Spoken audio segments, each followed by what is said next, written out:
What's going on, Ravens fans? Welcome into the Baltimore Ravens Rundown. My name is Joey Peterson, and the Jesse Minter era is off to a very hot start in the Charm City because Jesse Minter just made a genius coaching staff move. In fact, every coaching staff move he's made so far, I have been a very, very big fan of, this one included, and additionally, he's about to make two more really good ones as well.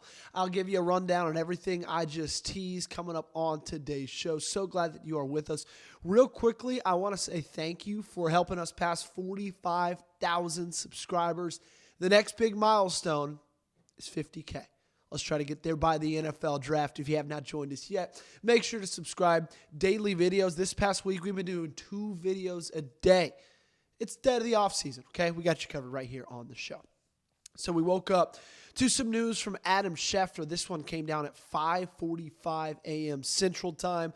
He tweeted out the Ravens are hiring Colts assistant Charlie Gelman as their, quote, game manage coordinator and defensive assistant. Gelman will replace Daniel Stern, who's expected to become the Browns' associate head coach. And I think this move is so smart by Jesse Minter, for multiple reasons. Number one, right, you know you're losing a guy in Daniel Stern who's been with the Baltimore Ravens for a very, very long time. So you have to replace him with somebody you can feel can be just as much of an asset, and he believes Charlie Gelman is that guy. And I want to talk about the fact that he's hiring him under the position of game manage coordinator.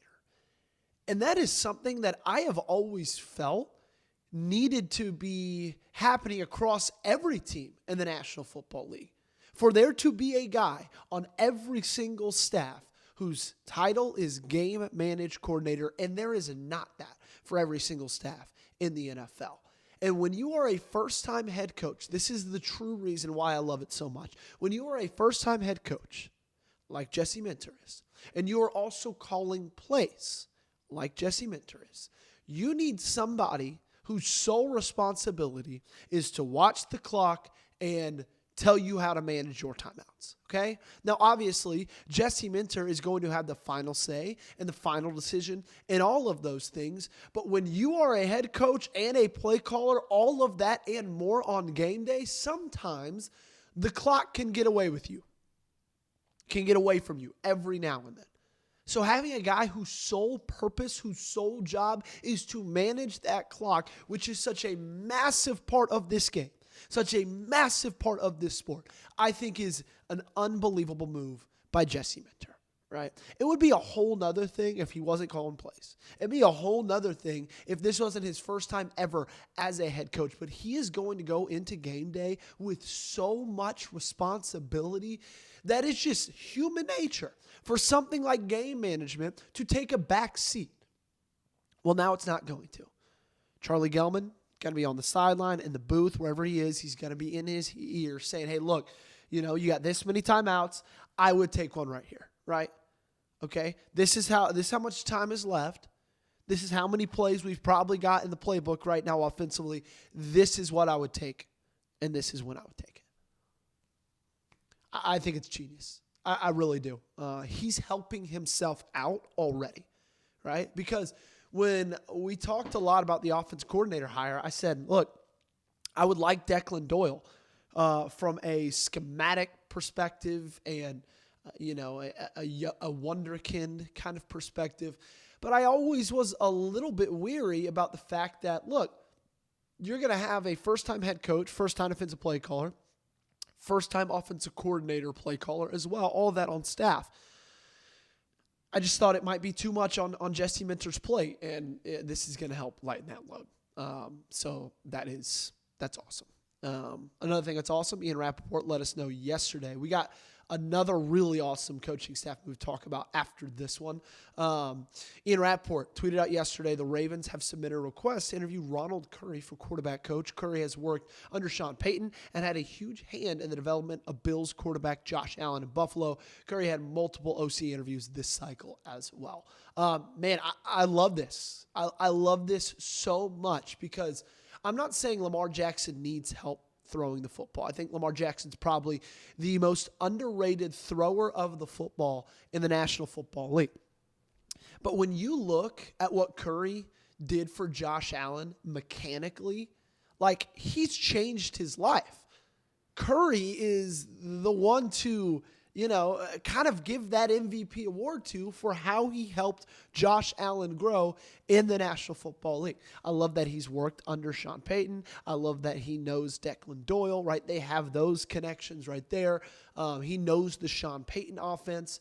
I just think that this could be something that's of incredible benefit for everybody. Jesse Minter, Declan Doyle, and of course Lamar Jackson as well. Just look at what the guy's done for Josh Allen. That's nothing that can be just totally glossed over. And man, I just was like, when we came into this cycle and we talked about hiring Jesse Minter, my biggest concern was, okay, what's he going to be able to do offensive coaching staff-wise? Like, does he have the connections, only having worked for the Harbaughs and then spending a lot of time in college? That was a big worry of mine. That was a big worry of a lot of people's. And so far, what he's come in and done is just impress. Now, of course, he's only made 2 hires in Declan Doyle and Dewayne Ledford. I guess Sean Flaherty, the assistant OL coach. But, these interviews, man, the fact that he's reaching out to these names, trying to swing big, I like to see that. We got one more news on an interview coming up real quick, but I do got to tell you about our awesome friends over at Prize Picks. The big game is almost here. There's no better way to cash in during America's biggest sporting event than Prize Picks, where it always feels good to be right. And since the big game is right around the corner, that also means it's your last chance to get into the football action before next season. So, close the season out right with Prize Picks by getting $50 instantly in lineups when you play your first $5. Missing your fantasy team? My league is already over, but with Prize Picks, I don't have to wait until next year's draft to keep playing fantasy. Prize Picks lets you play fantasy football every week, even in the playoffs. Pick your favorite players, and when they hit their projections, you win every week. No draft required.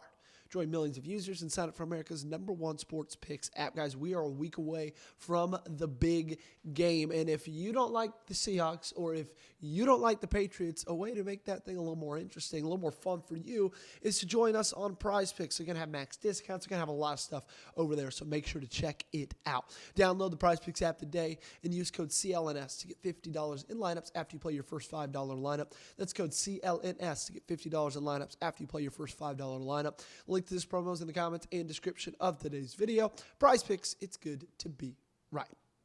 All right, the last little bit of coaching staff news also comes from Ian Rappaport, also comes from earlier this morning. The #Ravens have requested Jaguars assistant Tyler Tettleton for wide receivers coach. Sources says Tettleton is involved deeply in the offensive game planning for the Jags and is seen as a future OC. He interviewed for Ohio University's head coaching job last year.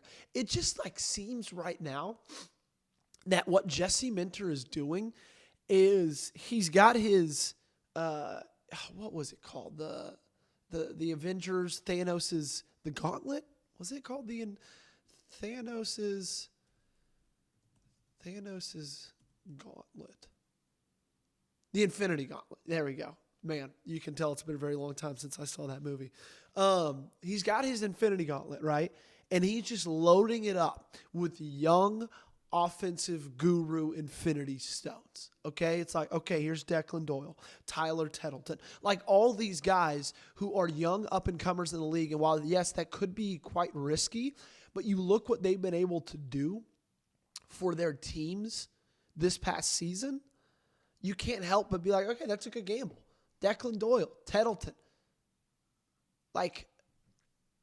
I get it. You might not love it because they don't have experience in that role. Well, that's just the natural progression of the NFL.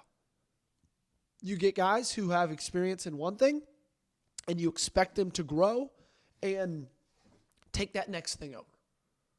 Right? It's not going to just be a lateral move. It's not realistic. That's not what happens. What happens is there's a progression in roles. And it'd be fun if Baltimore was on the, positive side of that for a change. It felt like what John Harbaugh had been doing for the past 5 years or so, outside of the Mike Macdonald hire, was just trying to develop coaches instead of taking risks on young coaches that have prominent futures in the league one day. And so far, we're a little bit over a week into it, and that's what it seems like Jesse Minter is doing. That's going to do it for today's show. Appreciate you guys for hanging out with us. I will have a mock draft out later today. Make sure to check it out. Additionally, Jesse Minter is coming hoodies and t-shirts still for sale. Chatsports.com/Minter. That is in the comments and description. And you guys have an awesome Sunday.